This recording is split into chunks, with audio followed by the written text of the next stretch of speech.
Shalom, apa kabar saudara terkasih?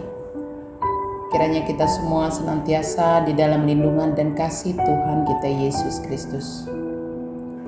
Sebelum kita menyambut sapaan firman Tuhan pada pagi ini, mari kita bersaat teduh sejenak.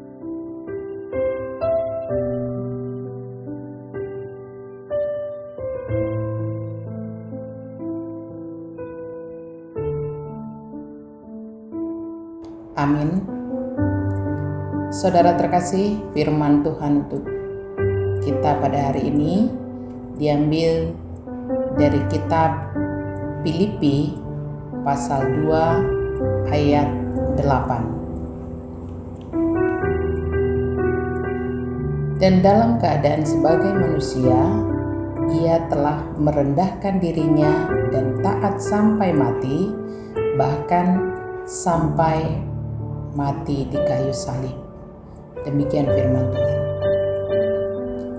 Hidup yang saleh adalah jika hidup dalam kasih, hidup dalam terang, hidup berhikmat khususnya dalam menggunakan waktu, juga hidup dalam sukacita, hidup dalam rasa syukur, dan hidup dalam kerendahan hati, merendahkan diri satu sama lain.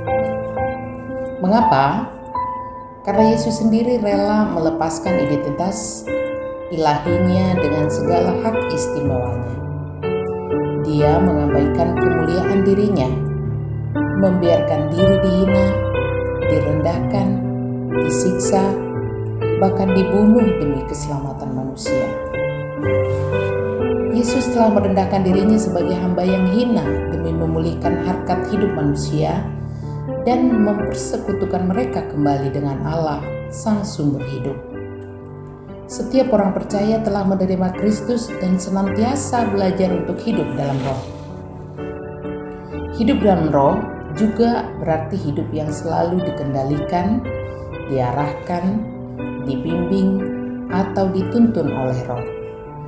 Jika kehidupan lama digambarkan sebagai orang mabuk yang dipengaruhi minuman alkohol, sehingga menjadi kehilangan pengendalian diri, amat berbeda halnya dengan kehidupan baru di mana orang percaya dikendalikan oleh Roh.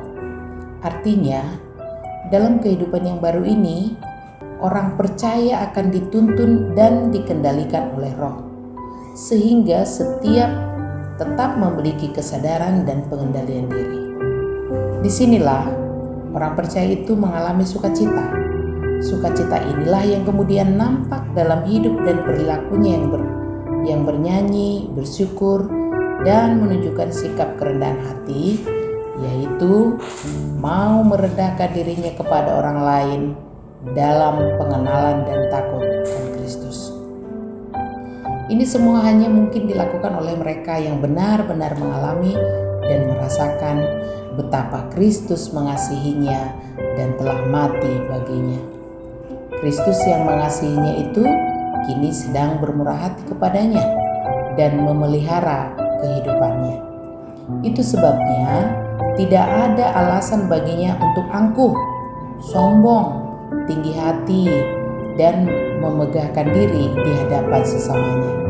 Sebaliknya, dalam rasa syukur kepada Tuhan yang telah memelihara dan bermurah hati baginya, maka tiada yang lain dapat ia tunjukkan kepada sesamanya kecuali saling melayani dalam kasih dan kerendahan hati.